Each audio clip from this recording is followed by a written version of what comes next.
कर्नाटक चंद दिन पहले योगी मॉडल को लेकर चर्चा में था, तो अब राहुल गांधी हिंदुत्व को लेकर चर्चा में है। कर्नाटक दौरे पर पहुंचे राहुल गांधी लिंगायत मठ पहुंचे और यहां उन्होंने दीक्षा ली। राहुल ने ट्वीट कर इसकी जानकारी दी और इसे सम्मान की बात बताया। लेकिन राहुल की इस लिंगायत दीक्षा पर सवाल उठ रहे हैं। बीजेपी कह रही है कि राहुल चुनावी हिंदू हैं। बीजेपी बता रही है कि कर्नाटक में 2023 में विधानसभा चुनाव हैं, इसलिए राहुल गांधी लिंगायत बन गए।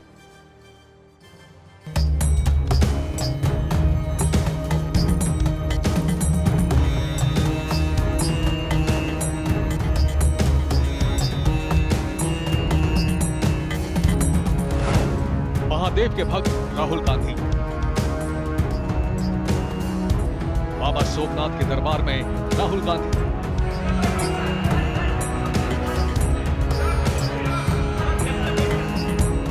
जनेऊधारी राहुल गांधी। कांग्रेस नेता राहुल गांधी की ये तस्वीरें पहले भी देखी और दिखाई जा चुकी हैं। अब कर्नाटक से राहुल गांधी के हिंदुत्व वाले अवतार की नई तस्वीरें आई हैं। ये कांग्रेस नेता राहुल गांधी हैं जो अब लिंगायत संप्रदाय में दीक्षित हो गए। कभी जनेऊधारी हिंदू बन सुर्खियां बटोरने वाले राहुल गांधी ने कर्नाटक के मुरुगा मठ में लिंगायत संप्रदाय की दीक्षा ली। कर्नाटक के पूर्व सीएम सिद्धारमैया के जन्मदिन समारोह में शामिल होने पहुंचे राहुल गांधी श्री जगत गुरु मुरुगा राजेंद्र विद्यापीठ पहुंचे और यहां राहुल गांधी को गले में शिवलिंग पहनाया गया। उनके माथे पर विभूति यानी राख से वैसे ही तिलक किया गया जैसे लिंगायतों में होता है।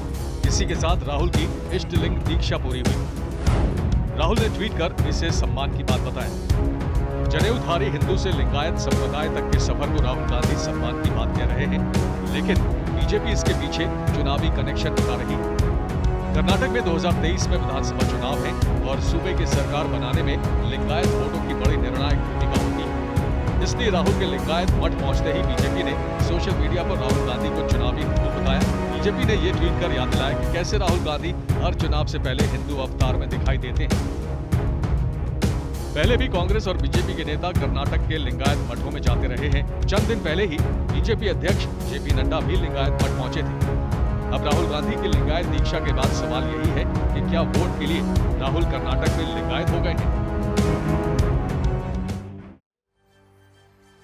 तो जब भी कर्नाटक की राजनीति की बात होती है, आपने दो शब्द जरूर सुने होंगे। ये शब्द है लिंगायत और वोक्कालिका। ये दो शब्द ही कर्नाटक में सरकार और सत्ता का गणित तय करते हैं। राहुल गांधी की लिंगायत दीक्षा के बाद फिर से ये शब्द चर्चा में है, इसलिए पहले आपको कर्नाटक की राजनीति में लिंगायत और वोक्कालिका की ताकत के बारे में बता देते हैं। सबसे पहले बात लिंगायत की कर लेते हैं। कर्नाटक की कुल आबादी में लिंगायत समुदाय की हिस्सेदारी 17% है। लिंगायत तटीय इलाकों को छोड़कर राज्य भर में फैले हुए हैं। ये खास तौर पर उत्तर कर्नाटक में बेहद असरदार और निर्णायक हैं।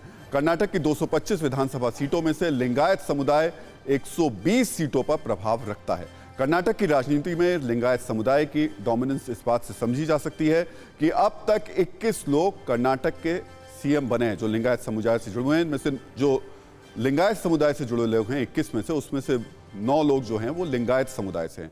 कर्नाटक को बीजेपी का किला बनाने वाले एस येदियुरप्पा भी लिंगायत समुदाय से ही आते हैं। एक बार फिर से आपको स्पष्ट कर देते हैं, कर्नाटक में अब तक 21 सीएम बने हैं, उनमें से 9 सीएम लिंगायत समुदाय से हैं। सूबे के मौजूदा सीएम बसवराज बोम्मई भी लिंगायत समुदाय से ही आते हैं। अब आपको कर्नाटक की दूसरी सबसे असरदार वोक्कालिका के बारे में भी थोड़ी जानकारी दे देते हैं। कर्नाटक की आबादी में वोक्कालिका समुदाय की हिस्सेदारी 15% है। वोक्कालिका समुदाय दक्षिण कर्नाटक में डोमिनेट करता है। सूबे के 80 सीटों पर वोक्कालिका समुदाय असरदार है। कर्नाटक में अब तक सीएम बने 21 में से 6 सीएम वोक्कालिका समुदाय से ही आते हैं। पूर्व सीएम एच.डी. देवेगौड़ा, कांग्रेस नेता डी. शिव कुमार कर्नाटक के वोक्कालिका समुदाय से ताल्लुक रखते हैं। कर्नाटक में 2023 में चुनाव है, इसलिए नेताओं का मठों में जाने का अब जो सिलसिला है उसको चुनाव से जोड़कर देखा जा रहा है। तो जो भी नेता कर्नाटक पहुंचते हैं वो मठों में जरूर जाते हैं, क्योंकि कर्नाटक की राजनीति में मठ एक बड़ा सच है। कर्नाटक में मठों की ताकत इतनी है कि वो सरकार बनाने में बड़ी भूमिका निभाते हैं। यहां हम आपको बताना चाहेंगे कि कर्नाटक के 30 जिलों में 700 से ज्यादा मठ हैं। कर्नाटक में सबसे ज्यादा 400 मठ लिंगायत समुदाय के हैं। कर्नाटक में वोक्कालिगा समुदाय के 150 मठ हैं। कर्नाटक में कुर्बा समुदाय के 80 से ज्यादा मठ हैं।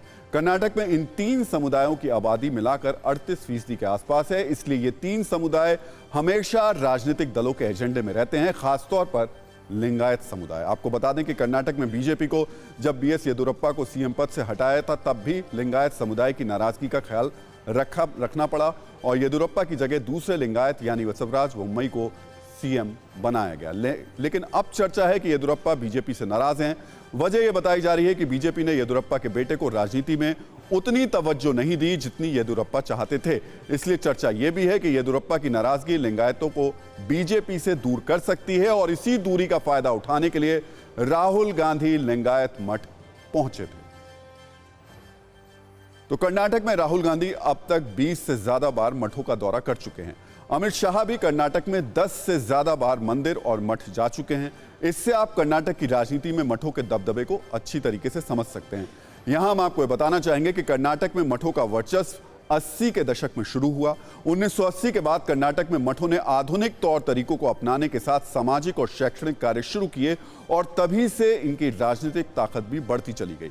1983 में पहली बार लिंगायत मठों ने जनता दल के रामकृष्ण हेगड़े का समर्थन किया, तब जनता दल की जीत हुई थी। 1987 में लिंगायत मठों ने कांग्रेस के वीरेंद्र पाटिल को सपोर्ट किया, तब विधानसभा चुनाव में कांग्रेस की जीत हुई थी। 2008 में लिंगायत मठों ने बीजेपी के येदियुरप्पा को सपोर्ट किया, तब कर्नाटक में बीजेपी ने अपनी सरकार बनाई थी।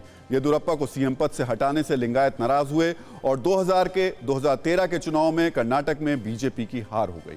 2013 में कुर्बा मठों ने सिद्धारमैया का समर्थन किया था और तब विधानसभा में कांग्रेस की जीत हुई। 2018 में बीजेपी ने कर्नाटक में येदियुरप्पा को अपना चेहरा बनाया, तब लिंगायत मठों ने बीजेपी का समर्थन किया और बीजेपी सबसे बड़ी पार्टी बनी। तो लिंगायत समुदाय का असर सिर्फ कर्नाटक में नहीं है। कर्नाटक के साथ ही ये समुदाय महाराष्ट्र, तेलंगाना, आंध्र प्रदेश और तमिलनाडु में भी असर रखता है। यहां हम आपको ये जरूर बताना चाहेंगे कि लिंगायत हिंदू धर्म में एक सुधार आंदोलन के तौर पर शुरू हुआ था। लिंगायत समुदाय की शुरुआत महान समाज सुधारक वासवन्ना ने की थी। 12वीं सदी में समाज सुधारक वासवन्ना ने जाति व्यवस्था के खिलाफ आंदोलन किया था। वासवन्ना ने वेदों को खारिज किया और मूर्ति पूजा का विरोध किया। वासवन्ना जन्म आधारित व्यवस्था की जगह कर्म आधारित व्यवस्था में विश्वास रखते हैं। हिंदू धर्म की कुरीतियों के खिलाफ वासवन्ना ने नए संप्रदाय की स्थापना की। यहां हम आपको यह भी बताना चाहेंगे कि लिंगायत समुदाय के शिव की पूजा नहीं करते हैं। वो लोग अपने शरीर पर इष्टलिंग धारण करते हैं। लिंगायत इष्टलिंग को आंतरिक चेतना का प्रतीक मानते हैं, यानी खुद को कश्मीरी पंडित, जनेऊधारी ब्राह्मण और दत्तात्रेय गोत्र वाले ब्राह्मण बता चुके राहुल गांधी अब ब्राह्मण से लिंगायत हो गए। यानी अब कांग्रेस नेता राहुल गांधी को ब्राह्मण बताकर उनके लिए थोड़ा सा वोट मांगना चुनौतीपूर्ण होगा।